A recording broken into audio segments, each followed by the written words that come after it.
శ్రీనివాస్ గారు, ఇప్పుడు అధికార పక్షానికి ఏ శాఖ అయినా ఫేవరబుల్‌గా ఉండటం మనం చూస్తూనే ఉంటాం. సహజంగా అది జరిగేదే. మనం ఎంత కాదు అని చెప్పుకున్నా కూడా అది జరిగేదే.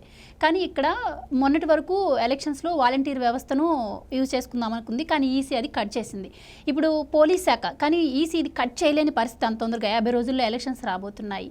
సో ఎలక్షన్ కోడ్ రాకముందు వరకు తీసి పక్కన పెట్టినా కూడా ఎలక్షన్ కోడ్ వచ్చిన తర్వాతనే ఈ కొద్ది గ్యాప్‌లోనే ఈ వారం రోజుల గ్యాప్‌లోనే ఆంధ్రప్రదేశ్‌లో జరిగిన ఘటనలు గిద్దలూరు హత్య కావచ్చు, డ్రగ్స్ విషయంలో సిబిఐ డాగ్ స్క్వాడ్ అడిగితే అక్కడికి వెళ్ళి హడావిడి చేసిన పరిస్థితులు కావచ్చు, సో బస్సులో ఫైల్స్ దొరికితే అది సిబిఐకి చేరకుండా కవర్ చేసిన విషయం కావచ్చు, ఈరోజు అర్చకులపై దాడి చేసిన విషయంలో కూడా పోలీసులు కేసు కూడా నమోదు చేసుకోలేని పరిస్థితి అక్కడ.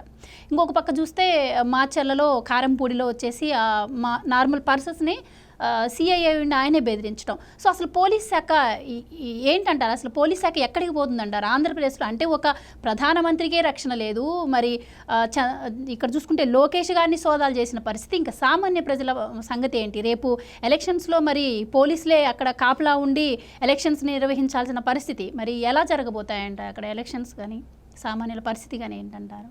రాష్ట్రం రావణ కాష్టమా, రాష్ట్రం రావణ రాజ్యమా, రాక్షస రాజ్యమా, వీళ్ళంతా కూడా మనం చూసాం. ఏది అదొక ట్రెండ్ అయ్యింది.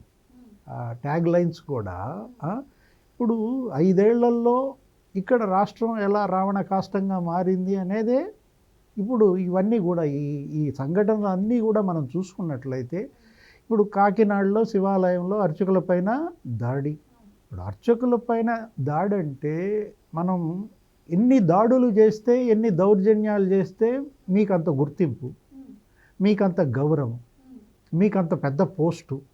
ఒక రేసు పెట్టారు జగన్మోహన్ రెడ్డి ఈ 5 ఏళ్లలో.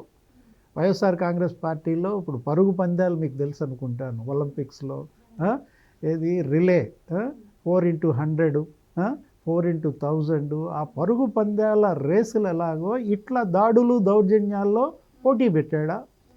వీళ్ళల్లో ఎవరు బాగా పెద్ద దాడి చేస్తే, ఎవరు ఎక్కువ దౌర్జన్యం చేస్తే వాళ్ళకి పెద్ద పోస్టా? మనం చూసాం ఎలా ఈ స్థాయి దాడి జరిగితే మున్సిపల్ చైర్మన్ పోస్ట్, దీన్ని మించి అంత స్థాయిలో దాడి చేస్తే ఎమ్మెల్యే పోస్ట్, ఎంపీ పోస్ట్, ఇంకా పై స్థాయిలో దాడి దౌర్జన్యం చేస్తే నిన్ను అసలు మంత్రి పదవిలోనే కూర్చోబెడతాం. చూశారు కదా, కళ్ళ ముందే ఉన్నారు వాళ్ళందరూ, ఆ పోస్టులు పొందిన వాళ్ళు, వాళ్ళు చేసిన దాడులు. ఇప్పుడు ఈ శివాలయం అర్చకుడి మీద దాడి అంటే మొత్తం రాష్ట్ర వ్యాప్తంగా శివాలయాల అర్చకులపైన దాడులు. ఇదొక్కటే కాదు, ఎక్కడ కాకినాడ శివాలయంలో అభిషేకం నేను తెచ్చిన పాలు పోయలేదని అక్కడ వైసీపీ కార్పొరేటర్ అక్కడ అర్చకుల్ని చెంపలు పగలగొట్టడం అది కాదు. ఇక్కడ భీమవరం దీనికి ముందు సోమేశ్వరాలయంలో అక్కడ కూడా అర్చకులపైన దాడి. అంతరాళంలో ట్రస్ట్ బోర్డు చైర్మన్ భర్త ఏదో అడ్డం ఉన్నాడు, స్వామి పక్కకు దొలుగు అన్న అర్చకుడి మీద ఆపడిన యజ్ఞోపవీతం తెంచేసి దాడి చేసి కొట్టారు. అట్లాగే కర్నూలు జిల్లాలో బండి ఆత్మకూరు మండలంలో ఓంకార క్షేత్రం, ఆ ఓంకార క్షేత్రంలో అయితే మరీ దారుణం.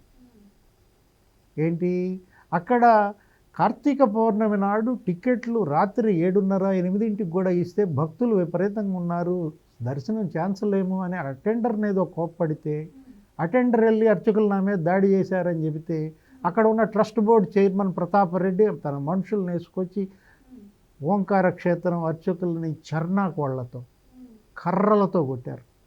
వార్తలు తేలిపోయాయి అర్చకుల వంటి పైన. మీడియాలో వచ్చిన కథనాలు ఇవన్నీ కూడా ఛానళ్లలో ప్రసారమైనటువంటి విజువల్స్ మన కళ్ళ ముందే ఉన్నాయి.